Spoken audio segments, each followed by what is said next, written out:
رقيبا يا أيها الذين آمنوا اتقوا الله وقولوا قولا سديدا يصلح لكم أعمالكم ويغفر لكم ذنوبكم ومن يطع الله ورسوله فقد فاز فوزا عظيما أما بعد فإن أصدق الحديث كتاب الله وأحسن الهدي هدي محمد صلى الله عليه وسلم وشر الأمور محدثاتها وكل محدثة بدعة وكل بدعة ضلالة وكل ضلالة في النار.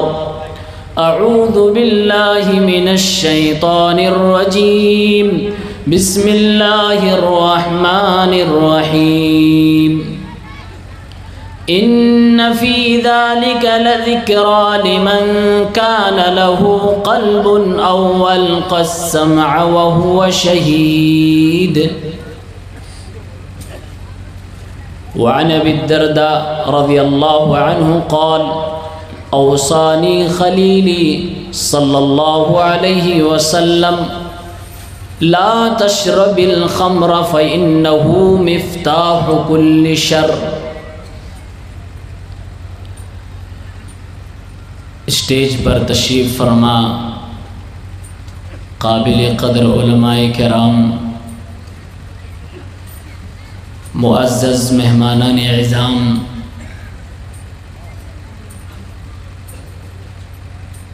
حاضرین اجلاس عام،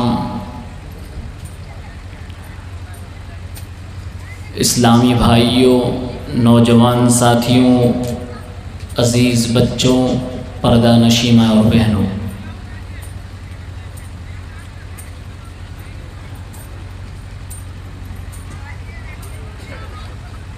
دل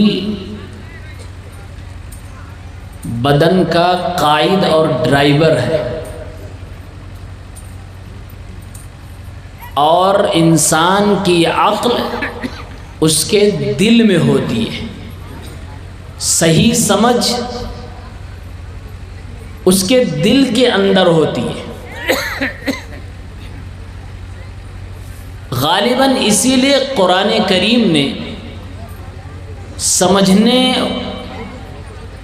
اور فہم کی طاقت کا انتساب دل کی طرف کیا ہے، اور دل تک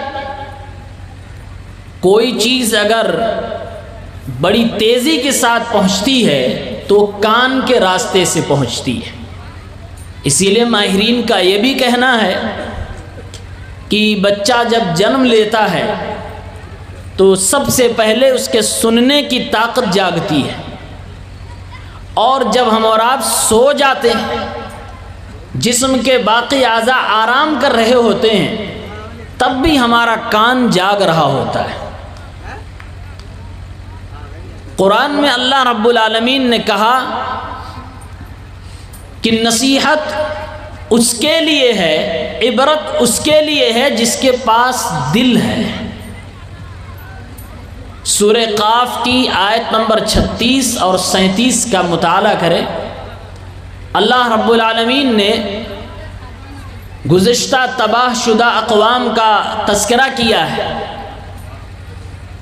اور اجمالاً اللہ رب العالمین نے فرمایا: وَكَمْ أَهْلَكْنَا قَبْلَهُمْ مِنْ قَرْنٍ هُمْ أَشَدُّ مِنْهُمْ بَطْشًا فَنَقَّبُوا فِي الْبِلَادِ هَلْ مِنْ مَحِيصٍ۔ کتنی ایسی قومیں گزر گئیں، کتنی ایسی بستیاں اجڑ گئیں جو طاقت و قوت میں اہل مکہ سے کہیں زیادہ بڑے ہوئے تھے، آج کے انسانوں سے کہیں زیادہ طاقتور تھے۔ فَنَقَّبُوا فِي الْبِلَادِ، لیکن جب اللہ رب العالمین کا عذاب ان کے اوپر آیا، اللہ رب العالمین نے اپنا عذاب نازل فرمایا، تو پورے کے پورے شہر میں دوڑتے رہے، بھاگتے رہے، کہیں بھی ان کو پناہ نہ ملی، کہیں پر بھی ان کو چھپنے کی جگہ نہ ملی۔ حل من محیص، کوئی بچانے والا نہیں بچا۔ اللہ تعالیٰ نے اجمالاً گزشتہ تمام قوموں کا تذکرہ فرما دیا، اور اس کے بعد اللہ نے فرمایا ان فی ذلک لذکریٰ لمن کان لہ قلب او القی السمع وہو شہید۔ فرعون کو اللہ نے جو سزا دی، قارون کو اللہ نے جو سزا دی، قوم لوط کو اللہ نے جو سزا دی، قوم نوح کو اللہ نے جو سزا دی، قوم شعیب کو اللہ نے جو سزا دی، تمام گزشتہ اقوام کو اللہ نے جو سزائیں دی ہیں، جو طرح طرح کے قسم قسم کے عذاب نازل فرمائے ہیں، ان واقعات کو، ان تمام چیزوں کو پڑھنے کے بعد وہی نصیحت حاصل کرتا ہے، وہی عبرت حاصل کرتا ہے جس کے پاس دل ہوتا ہے، یا غور سے وہ قرآن و حدیث کو سنتا ہے، غور سے تدبر کے ساتھ، توجہ کے ساتھ اللہ کے کلام کو سنتا ہے، اور حاضر دماغی کے ساتھ دل و دماغ کو حاضر کر کے سنتا ہے، اس کو عبرت ملتی ہے، نصیحت ملتی ہے، سمجھنے کا موقع ملتا ہے، سدھرنے کا موقع ملتا ہے۔ قرآن کریم کی آیت بتا رہی ہے چترکوٹی کے نوجوانوں، اے یہاں کے باشندوں، آپ کی سرزمین پر ہر سال سالانہ طور پر بھی، بلکہ آپ کے علاقے میں شاید ہی کوئی ایسا مدرسہ ہو، کوئی ایسی مسجد ہو، کوئی ایسی دینی مجلس ہو جس میں قرآن و حدیث نہ پیش کی جاتی ہو، پروگرام نہ ہوتے ہوں۔ ہندوستان کے کونے کونے سے معتبر و جید علماء آپ کے یہاں تشریف لاتے ہیں، قرآن و حدیث آپ لوگ بے شمار تعداد میں سنتے ہو، لیکن عمل کے میدان میں اگر دیکھا جائے تو آپ کا علاقہ باقی علاقوں کی طرح نظر آتا ہے، جہاں پر سال ہا سال کوئی بتانے والا بھی نہیں جاتا، اسی طرح سے آپ کی بستیاں بھی نظر آتی ہیں، آپ کی مسجدیں بھی اسی طرح سے خالی نظر آتی ہیں۔ اپنے آپ سے سوال کرو، یہ سالانہ طور پر ہر بار جو ہمارے جلسے ہوتے ہیں جس میں لاکھوں پیسے خرچ ہوتے ہیں، قوم کی امانتیں جس میں خرچ ہوتی ہیں، کیا ان کا کوئی ماحصل نکل بھی رہا ہے؟ کیا لوگوں کی زندگیاں بدل رہی ہیں؟ کیا لوگ اللہ اس کے رسول کی طرف قریب آ رہے ہیں؟ کیا لوگوں کی گندی عادتیں چھوٹ رہی ہیں؟ کیا لوگوں نے شراب نوشی کرنا چھوڑ دیا؟ کیا لوگوں نے جوا کرنا کھیلنا چھوڑ دیا؟ کیا لوگوں نے غیبتیں کرنا چغلی کرنی چھوڑ دی؟ کیا لوگوں نے دین اور جماعت و جمعیت کے نام پہ جھگڑنا لڑنا چھوڑ دیا؟ اگر ہم ان ساری چیزوں پر اور اپنے ماحول پر نظر رکھیں گے تو آپ کو رزلٹ زیرو نظر آئے گا، اور اگر تھوڑا پوزیٹیو انداز میں دیکھ لیں تو رزلٹ آ بھی سکتا ہے، دکھائی بھی دے سکتا ہے، لیکن جس حساب سے یہاں پر پروگرام ہو رہے ہیں اس حساب سے نتیجہ بہت کم نظر آ رہا ہے۔ آئیے ایک حدیث سنتے ہیں، اس کے بعد بات آگے بڑھاتے ہیں۔ ترمذی کتاب الفتن 2185 حدیث کا نمبر ہے، راوی حضرت عائشہ رضی اللہ تعالی عنہ۔ حضرت عائشہ کہتی ہیں کہ اللہ کے رسول صلی اللہ علیہ وسلم نے ارشاد فرمایا، یکون فی ہذہ الامۃ خسف ومسخ وقذف۔ اللہ کے رسول ارشاد فرماتے ہیں میری اس امت کے آخری دور میں اللہ کی طرف سے 3 طرح کا عذاب آئے گا۔ کچھ لوگوں کو زمین میں دھسا دیا جائے گا، کچھ لوگوں کے چہروں کو مسخ کر دیا جائے گا، بگاڑ دیا جائے گا، صورتیں مسخ کر دی جائیں گی، حلیہ بگاڑ دیا جائے گا، اور کچھ لوگوں کے اوپر اللہ کی طرف سے آسمان سے پتھروں کی بارش ہو جائے گی۔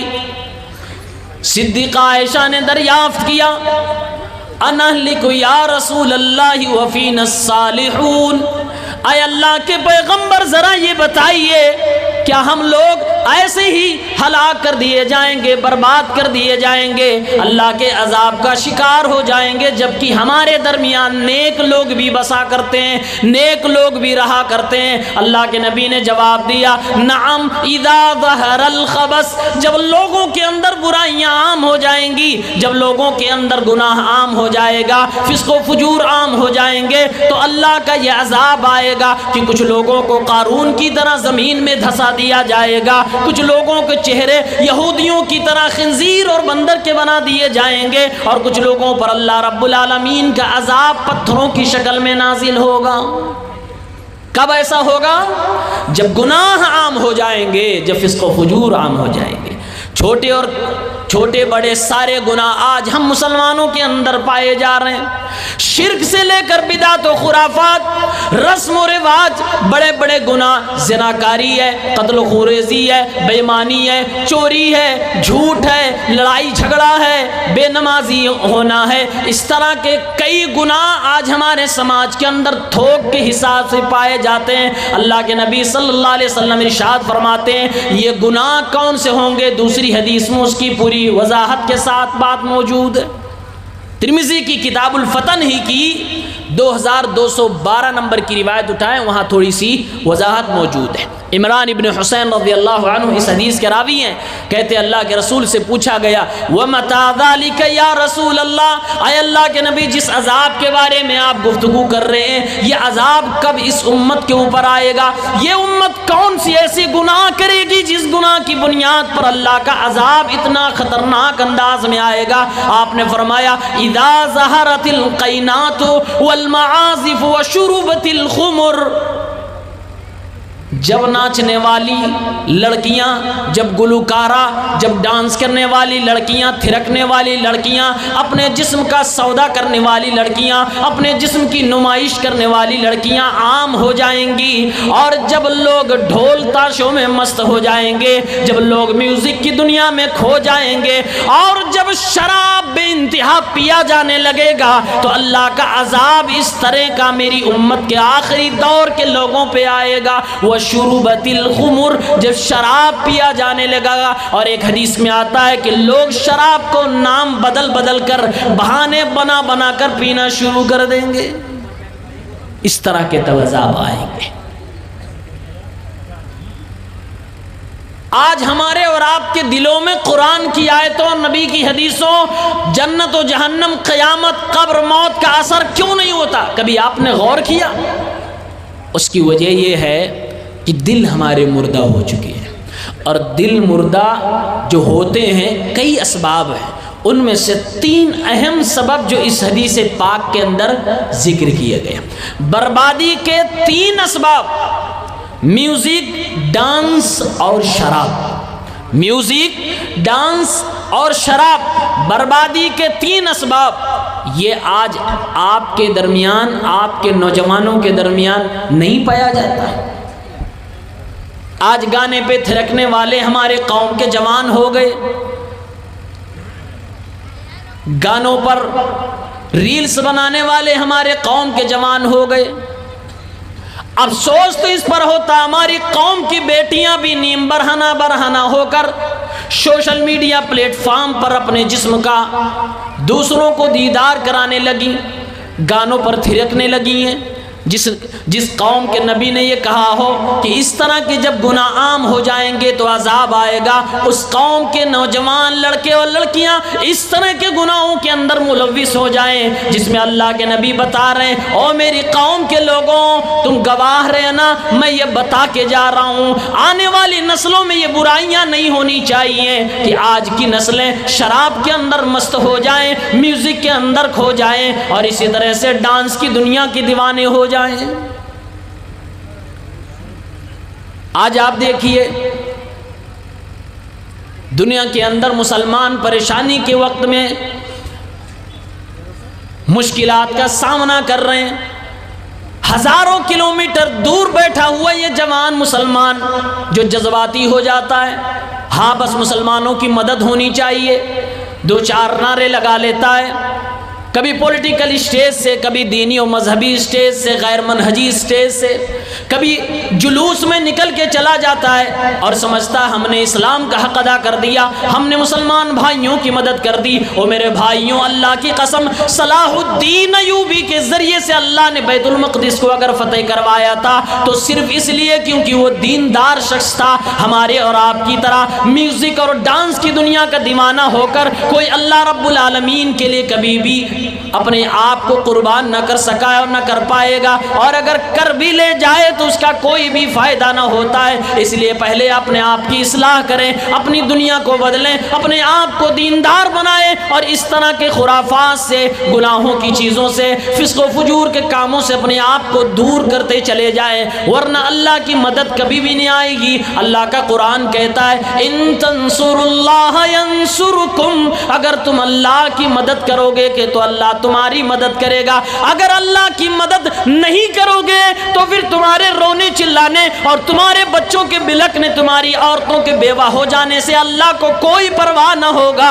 اللہ رب العالمین تو کہتا ہے، میرے پیغمبر ارشاد فرماتے ہیں کہ اس دنیا میں ایک بھی مسلمان، ایک بھی مومن اگر ناحق مار دیا جائے تو اس کے بدلے میں اگر ساری دنیا کو بھسم کر دیا جائے، ساری دنیا کو مٹا ڈالا جائے، پھر بھی اللہ کو کوئی پرواہ نہ ہوتی ہے۔ اور میرے بھائیوں، آج ہم اور آپ مارے بھی جا رہے ہیں، آج ہم ستائے بھی جا رہے ہیں، بے گھر بھی کیے جا رہے ہیں، لیکن افسوس ساری چیزیں جانتے بھی ہیں، ساری چیزیں سوشل میڈیا کے ذریعے سے دیکھتے بھی ہیں، لیکن افسوس کا وقت یہ ہے کہ ہمارے کلیجے میں پانی نہیں، ہمارے دین میں کوئی غیرت نہیں آ رہی ہے، ہماری زندگی میں کوئی تبدیلی نہیں آ رہی ہے، ہم اللہ کے قریب نہیں جا رہے ہیں، ہم دین کو فالو نہیں کر رہے ہیں۔ ہم کب سدھریں گے؟ کب ہمارے سدھرنے کا موقع آئے گا؟ اب کون کون سے دن دیکھنے باقی ہیں؟ یہ تین چیزیں آپ بچا لیجئے۔ آج میں صرف انہی تین چیزوں کی بات کر کے بات ختم کروں گا۔ میوزک، ڈانس اور شراب، یہ بربادی کے بڑے اسباب ہیں۔ آئیے سب سے پہلے لیتے ہیں میوزک۔ میوزک مطلب ڈھول، تاشا، گانا اکثر و بیشتر لوگوں کی موبائل میں ہوا کرتا ہے، لوگ سنتے رہتے ہیں، لوگ اسے اپنی روحانی غذا سمجھتے ہیں۔ قرآن کریم سورہ لقمان کی آیت نمبر 6 میں اللہ تبارک و تعالیٰ نے اس میوزک کی دنیا کی حقیقت کو کھول کے رکھا۔ فرمایا اللہ رب العالمین نے وَمِنَ النَّاسِ مَن يَشْتَرِي لَهْوَ الْحَدِيثِ لِيُضِلَّ عَن سَبِيلِ اللَّهِ بِغَيْرِ عِلْمٍ۔ کچھ لوگ تو ایسے ہیں اپنی گاڑھی کمائی خرچ کر کے 15,000 20,000 کی موبائل خرید کے لاتے ہیں، ساؤنڈ الگ سے خرید کے لاتے ہیں، اور پھر اس کے بعد اس میں گانے چلاتے ہیں، مووی دیکھتے، یعنی کہ اپنی دولت کو حرام کام کرنے میں لگاتے ہیں۔ اللہ نے ایسے لوگوں کے بارے میں فرمایا یہ لہو الحدیث خرید کر لاتے ہیں، یعنی ایسی چیزوں میں اپنے پیسے خرچ کرتے ہیں جس سے وہ خود اللہ سے دور ہو جاتے ہیں، اور پورا دل لگا کر، پورا انہماک کے ساتھ وہ غلط کام کر رہے ہوتے ہیں۔ آپ نے میوزک کے بارے میں سنا ہے کیا ہے؟ ابن عباس رضی اللہ تعالی عنہما اس آیت کی تفسیر کرتے ہوئے فرماتے ہیں یہ کس پس منظر میں آیت نازل ہوئی تھی؟ هو الرجل الذي يشتري الجاریۃ تغنیہ لیلا ونہارا، کہا یہ اس شخص کے بارے میں آیت نازل ہوئی تھی جو شخص پیسے سے لونڈی خرید کر لایا تھا، ناچنے والی ایک ڈانسر لیڈی کو خرید کر لایا تھا، اور وہ روزانہ دن و رات ناچتی تھی، گاتی تھی، اس لیے نہیں کہ لوگ اس سے تسلی حاصل کرتے تھے، اس لیے تاکہ لوگوں کو قرآن سے دور کیا جا سکے، تاکہ لوگوں کو محمد الرسول اللہ صلی اللہ علیہ وسلم کے پیغام سے دور کیا جا سکے۔ قرآن کریم کی اس آیت کی تفسیر ابن عباس رضی اللہ عنہما نے جو کی ہے، یہ اس بات کی دلیل ہے کہ ہر دور میں میوزک اور گانے اور ڈانس کرنے والی لڑکیوں کا استعمال ہوا ہے، تو صرف اس لیے تاکہ یہ مسلمان جو محمد الرسول اللہ کے ایک ایک پیغام کے لیے، ایک ایک حکام کے لیے، آپ کی ایک ایک بات پہ جان دینے کو تیار ہوتا ہے، یہ مشغول ہو جائے، یہ دوسری دنیا میں چلا جائے، یہ بہک جائے، اسے قرآن کی فکر نہ ہو، اسے محمد الرسول اللہ کی حدیثوں کی فکر نہ ہو، اسے مومنوں اور مسلمانوں کی فکر نہ ہو، مقصد صرف یہی ہوتا ہے۔ آج پوری سرگرمی کے ساتھ، آج پوری طاقت کے ساتھ، آج پوری میڈیا لگی ہوئی ہے، اے مسلمانوں تم قرآن پڑھنا چھوڑ دو، تم حدیثوں کو پڑھنا چھوڑ دو، تم علماء کی باتوں کو سننا چھوڑ دو، تم کو دین سے دور کرنے کے لیے، قرآن سے دور کرنے کے لیے جو مشرکین مکہ نے کیا تھا وہ آج بھی کیا جا رہا ہے۔ تمہیں قرآن سے دور کرنے کے لیے میوزک تمہارے گھروں میں پہنچایا گیا، میوزک خریدتے ہو، میوزک خرید کر سنتے ہو، اپنے بچوں کو سلاتے ہو، اپنے بچوں کو بہلاتے ہو میوزک کے ذریعے سے، بیویوں کو انٹرٹینمنٹ کرتے ہو میوزک کے ذریعے سے، خود کا دل بہلاتے ہو میوزک کے ذریعے سے، میوزک کے ذریعے سے جس قوم کے جوان روحانی غذا حاصل کرنے لگے وہ قوم امت محمدیہ کی قوم نہیں ہو سکتی، وہ محمد الرسول اللہ کی سچائی ہوئی تربیت کے پروردا نوجوان نہیں ہو سکتے، وہ قرآن کے شہدائی نہیں ہو سکتے، وہ بلال کے دیوانے نہیں ہو سکتے، وہ عمر، عثمان، علی، ابو بکر کے چاہنے والے نہیں ہو سکتے۔ اس لیے اگر آپ میوزک سے نہیں دور ہوں گے تو قرآن سے کبھی بھی قریب نہیں ہو سکتے۔ یہ ابن عباس کی تفسیر بتلا رہی ہے۔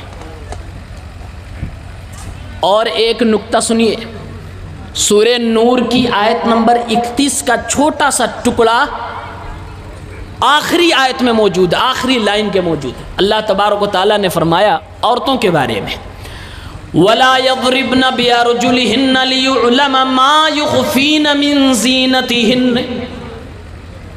عورتوں کو آداب سکھایا جا رہا کہ راستے میں اگر چلنا ہو تو کیسے چلو گی۔ قرآن نے فرمایا، اللہ نے ارشاد فرمایا، اے میری بندیوں،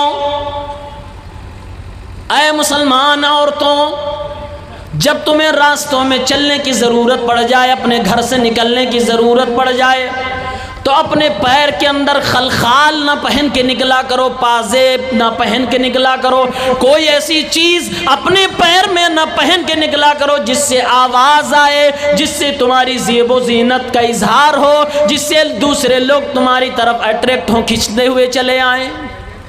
قرآن کریم کی اس آیت پہ آپ غور کریے، اللہ تعالیٰ جب اتنی اجازت نہیں دے رہا ہے کہ عورتیں اپنے گھر سے باہر نکلیں تو پیر میں کوئی ایسی چیز پہن کے نکلیں جس سے لوگوں کی توجہ حاصل کریں۔ آپ اندازہ کریے وہ قرآن کب اجازت دے سکتا ہے، وہ اسلام کب اجازت دے سکتا ہے کہ ایک عورت بن ٹھن کے اور بالکل خوبصورت انداز میں اسٹیج پہ آئے اور اس کے بعد گانے گائے، لوگوں کے دل کو بہلائے، اس کی آواز سے لوگ لطف اندوز ہوں، اس کے جسم کو دیکھ کر لوگ روحانی غذا حاصل کریں۔ جس عورت کو اتنی بھی اسلام اجازت نہیں دیتا کہ پیر کے اندر پازیب اور گھنگھنے والے زیور پہن کے آئیں کہ دوسروں کی توجہ مرکوز کریں، اس عورت کو اسلام کیسے کہہ سکتا ہے کہ تم اسٹیج پہ آؤ، تم سوشل میڈیا کے پلیٹ فارم پہ آؤ، بربلا تم ڈانس کرو اور تم گانے گاؤ تاکہ لوگوں کی دل جوئی ہو سکے؟ ہرگز ایسا نہیں ہو سکتا، اسلام کی تعلیم نہیں ہو سکتی ہے۔ ابن تیمیہ رحمہ اللہ نے ارشاد فرمایا، وہ کہتے ہیں ایاکم والغنا، میوزک اور گانے سے بچو۔ کیوں بچو؟ انہوں نے کہا فَإِنَّهُ يُثِيرُ الشَّهْوَةَ، گانے سے شہوت بھڑکتی ہے،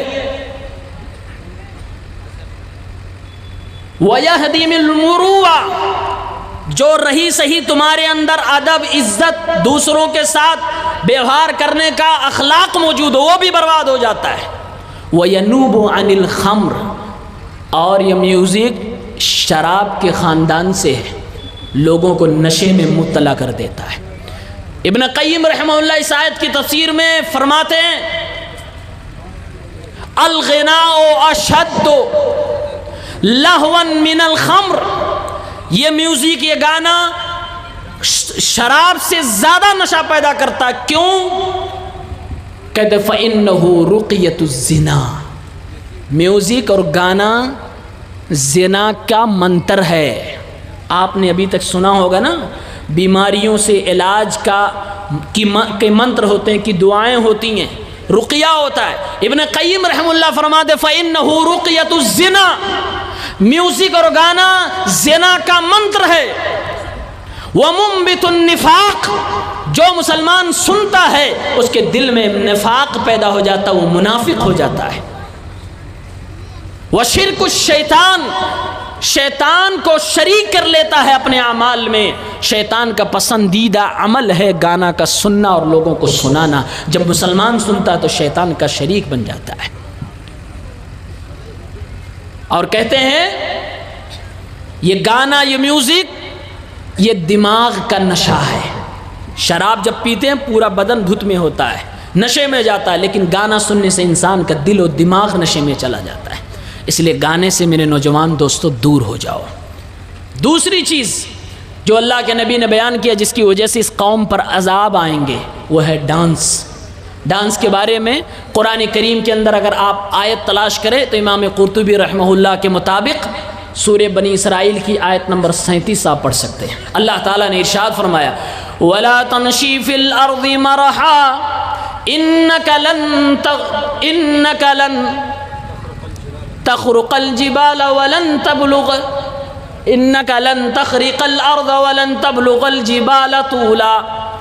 اللہ نے قرآن کریم کے اندر ارشاد فرمایا اے میرے بندو زمین پہ آ کر کے نہ چلا کرو، کیونکہ تم زمین کو کبھی پھاڑ نہیں سکتے اور نہ ہی تم پہاڑ کی بلندیوں پہ چڑھ سکتے ہو۔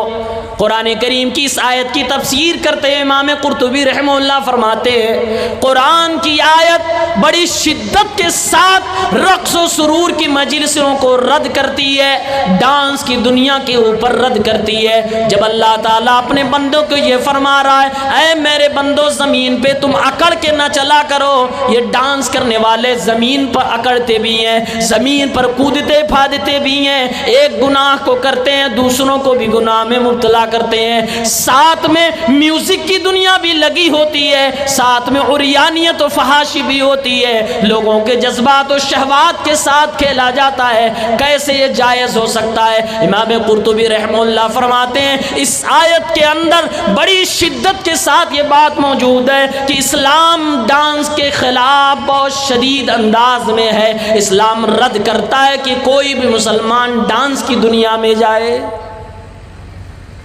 تیسری چیز جس کی وجہ سے اللہ کے نبی صلی اللہ علیہ وسلم نے فرمایا اس قوم کے اوپر عذاب آئیں گے، وہ تیسری چیز شراب ہے۔ میرے بھائیوں میرے دوستوں، آپ کے علاقے میں مجھے آتے ہوئے تقریباً 7-8 سال 10 سال کے قریب ہو گئے، بارہا میں آتا ہوں تو لوگوں کی شکایتیں سنتا ہوں، کئی بار میں نے لوگوں سے یہ بھی پوچھا ہے، میری عادت ہے میں جس علاقے میں جاتا ہوں وہاں کے لوگوں سے پوچھتا ہوں کہ یہاں کون سی برائی زیادہ پھیلی ہوئی ہے، کس چیز پہ بولنا چاہیے، کون سی بات لوگوں کو بتانی چاہیے۔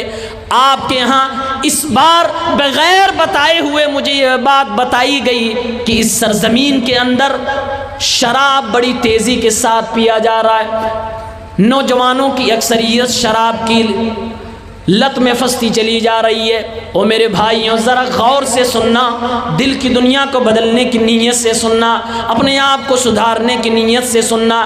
میں مانتا ہوں میں جانتا ہوں کہ کسی بھی چیز کی کسی کو لت لگ جائے عادت لگ جائے آسانی سے تو نہیں چھوٹتی ہے، لیکن ہاں ایک بار اگر اللہ کا ڈر دل میں سما جائے تو دنیا کی ہر عادت آپ چھوڑ سکتے ہو، ہر لت کو آپ لات مار سکتے ہو، بس اللہ سے ڈر آپ کو پیدا کرنا اپنے دل کے اندر۔ نیت اپنی درست کر لیجئے، اللہ اس کے رسول کے پیغام کو سنیے۔ اللہ رب العالمین قرآن کریم میں ارشاد فرماتا اپنے نبی کے دور کے لوگوں کے تعلق سے، قرآن کریم سورہ بقرہ 219 نمبر کی آیت سنیں، یسألونک عن الخمر قل فیہما اثم کبیر، یسألونک عن الخمر والمیسر قل فیہما اثم کبیر۔ اللہ ارشاد فرماتا ہے اے میرے پیغمبر، اے محمد عربی، لوگ آپ سے شراب اور جوئے کے بارے میں پوچھتے ہیں۔ اس زمانے میں بھی شراب عام تھی، اس زمانے میں بھی لوگ جوا بہت زیادہ کھیلا کرتے تھے۔ اللہ کے نبی سے سوال ہوتا تھا، اللہ تعالیٰ نے اللہ کے نبی سے پوچھے گئے سوال کا جواب دے دیا، قل فیہما اثم کبیر۔ اے میرے پیغمبر اپنی امت کے لوگوں سے بتا دیجئے کہ جوئے میں اور شراب میں بہت بڑا گناہ ہے، بہت بڑا گناہ ہے، یہ کبیرہ گناہوں میں سے آتا ہے۔ اللہ تعالیٰ نے یہ بھی ارشاد فرمایا کہ اے میرے بندوں، تمہارے حساب سے دنیاوی حساب سے ہو سکتا ہے تمہیں جوئے میں نفع دکھائی دے، ہو سکتا ہے تمہیں شراب میں نفع دکھائی دے، لیکن اس کا گناہ تو تمہارے نفع سے کئی زیادہ گناہ بڑا ہوا ہے۔ اس لیے گناہ کو دیکھو نفع کے قریب قریب نہ جاؤ. اس کبیرہ گناہ کی وجہ سے تم اس گناہ کو چھوڑ دو, شراب اور جوئے کی علت کو چھوڑ دو, عادت کو چھوڑ دو.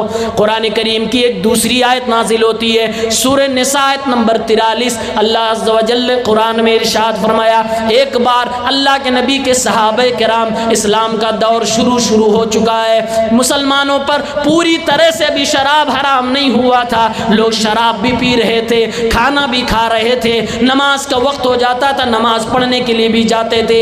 ایک دعوت میں لوگوں نے کھانا کھایا اور کھانے کے بعد شراب بھی پی لی, اور اس کے بعد نماز کے لیے اذان دے دی گئی, لوگ نماز پڑھنے کے لیے بھی چلے گئے. ادھر اللہ کے نبی صلی اللہ علیہ وسلم کے ساتھیوں کا شراب کی وجہ سے یہ حالت ہو گئی کہ نماز میں جب قرآن کی تلاوت کرنے لگے تو قرآن کو غلط سلط پڑھ ڈالا. قرآن کریم میں اللہ رب العالمین نے آیت نازل فرما دی, یا ایھا الذین آمنوا لا تقربوا الصلاۃ وانتم سکارا, اے ایمان والو تم نماز کے قریب اس وقت تک نہ جاؤ جب تک کہ تم نشے سے مکت نہ ہو جاؤ, جب تک تمہارے اندر سے یہ شراب کا نشہ نہ ختم ہو جائے میری عبادت کے لیے نہ آیا کرو. اور میرے مسلمان بھائیوں, میرا اللہ تو یہ پسند ہی نہیں فرماتا. اس زمانے میں بھی جب شراب حرام بھی نہ ہوا تھا, جب اللہ نے گناہ بھی نہ رکھا تھا, اس زمانے بھی اللہ تعالیٰ پسند نہیں کرتا تھا کہ جو بندے شراب پییں وہ اللہ کی عبادت کے لیے آئیں.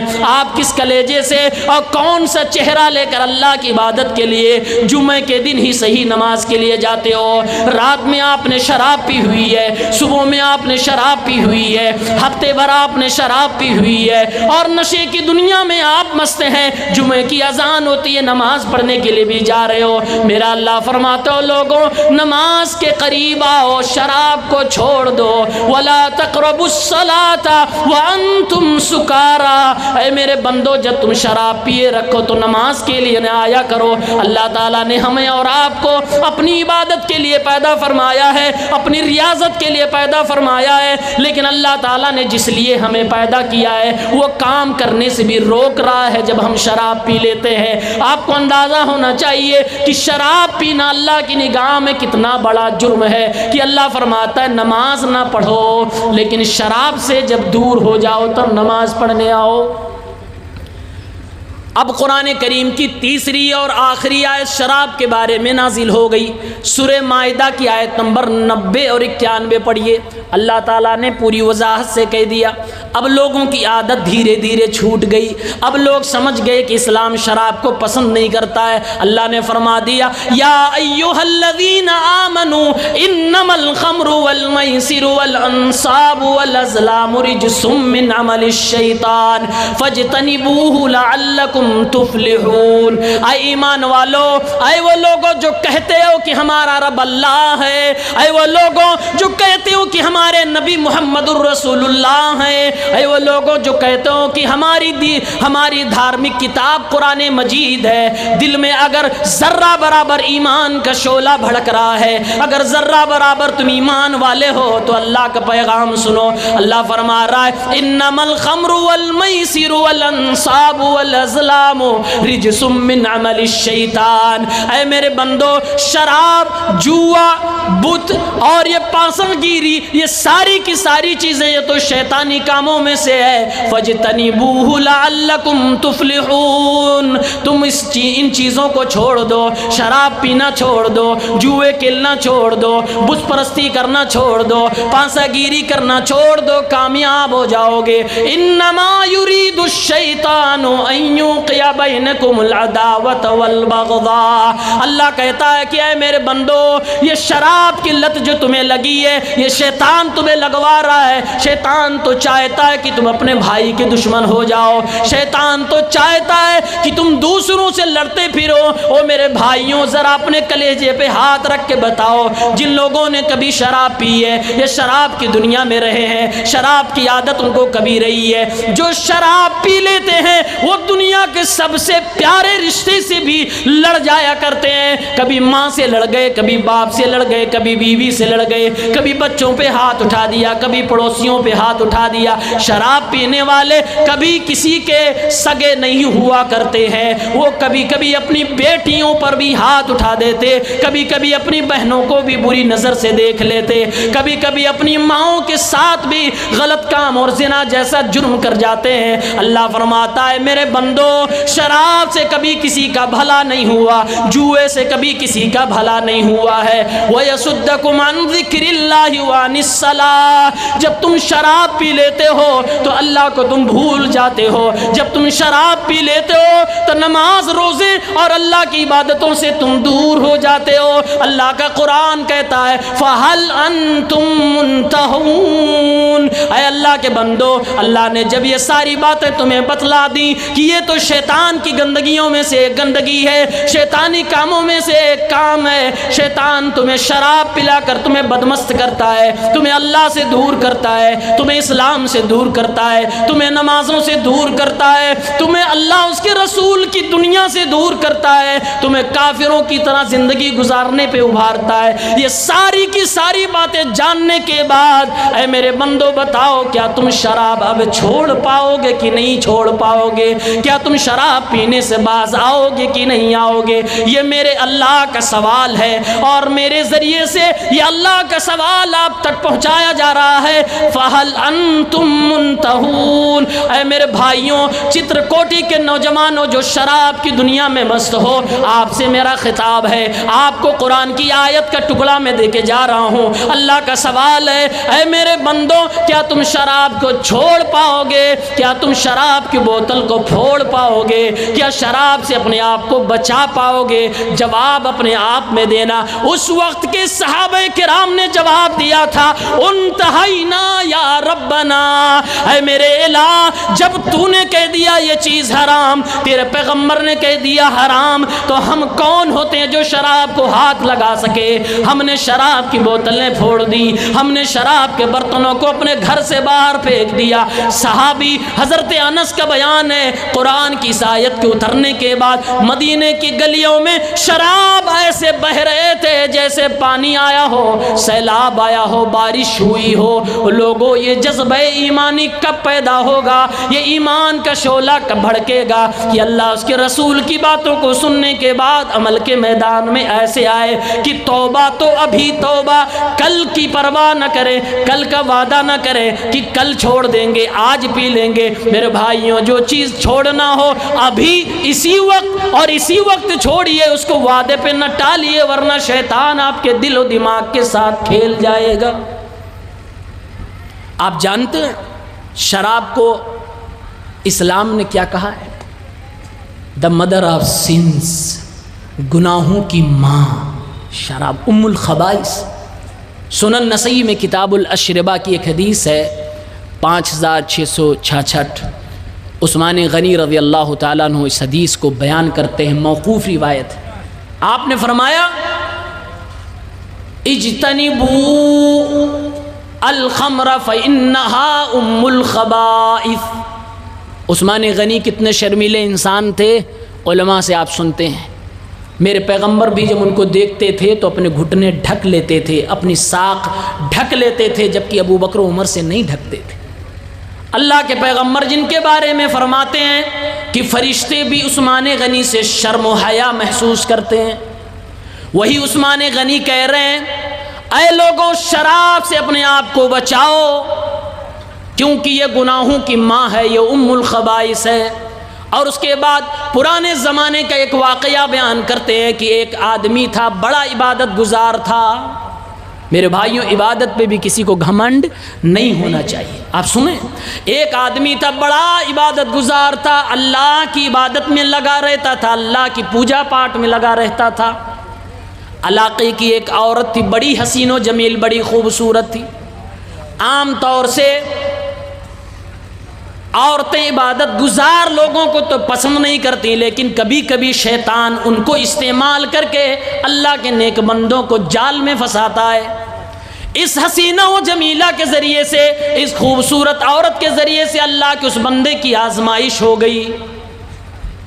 عثمان غنی رضی اللہ تعالیٰ عنہ بیان کرتے، سنن نسائی کی صحیح روایت، موقوف روایت ہے، کہتے ہیں اس عورت نے اپنی ایک لونڈی کو، اپنی ایک خادمہ کو، اپنی ایک نوکرانی کو بھیجا، کہا جاؤ اس عبادت گزار شخص کو بلا کے لے آؤ، کسی چیز کی گواہی لینی ہے۔ 5 منٹ اجازت، حدیث پوری کر لیں۔ وہ عورت و خادمہ جاتی ہے، کہتی او اللہ والے چل، میری مالکن نے تجھے بلایا ہے، کسی چیز کی گواہی دینی ہے، اللہ کا نیک بندہ ہے، کسی عورت کے بلائے پہ جا رہا ہے تو نیک کام کے لیے، گواہی دینے کے لیے، شہادت کے لیے۔ جب یہ اپنے گھر پہ پہنچتے ہیں، اس عورت کے گھر پہ دروازے پہ پہنچتے ہیں، دروازہ کھولا جا رہا، اندر داخل ہوتے جا رہے ہیں، اندر گھسے جا رہے ہیں، اندر پہنچتے ہیں، آخر میں ایک عورت نظر آتی ہے جو بڑی خوبصورت ہے۔ اس عبادت گزار شخص نے دیکھا، پوچھا کیا ہے ماجرا، آپ نے ہمیں کیوں بلایا ہے؟ شہادت کے لیے اور گواہی کے لیے بلایا، بتائیے ہم حاضر ہیں۔ اس عورت نے کہا واللہ ما دعوتک للشہادہ، اللہ کی قسم میں نے تمہیں کسی گواہی کے لیے نہیں بلایا ہے، میں نے تمہیں کسی شہادت کے لیے نہیں بلایا ہے۔ کہا پھر کیوں بلایا ہے؟ کہا لتقع علی او تقتل هذا الولد او تشرب من هذه الخمر، میں نے تمہیں بلایا ہے تاکہ تم میرے ساتھ شباشی کرو، تاکہ تم میرے ساتھ غلط کام کرو، میری آواز کو، میری پیاس کو بجھاؤ، یا پھر یہ بچہ، اس بچے کو قتل کر ڈالو، یا پھر یہ شراب کی بوتلیں رکھی ہوئی ہیں، شراب پی کر دکھاؤ۔ ان 3 کاموں میں سے کوئی ایک تمہیں کام کرنا ہی پڑے گا۔ وہ اللہ کا بندہ کسی ایک عورت کے گھر کے اندر پیک ہو گیا، قید ہو گیا، آزمائش میں پھنس گیا۔ عورت دھمکی دینے لگی، تم تو باہر بڑے عبادت گزار ہو، لوگ تمہیں بڑا نیک سمجھتے ہیں، اگر تم نے ان 3 کاموں میں سے کوئی کام نہ کیا تو ہم شور مچا دیں گے، ہم تمہیں بدنام کر دیں گے، ہم کہیں گے غلط ارادے سے میرے پاس آیا تھا۔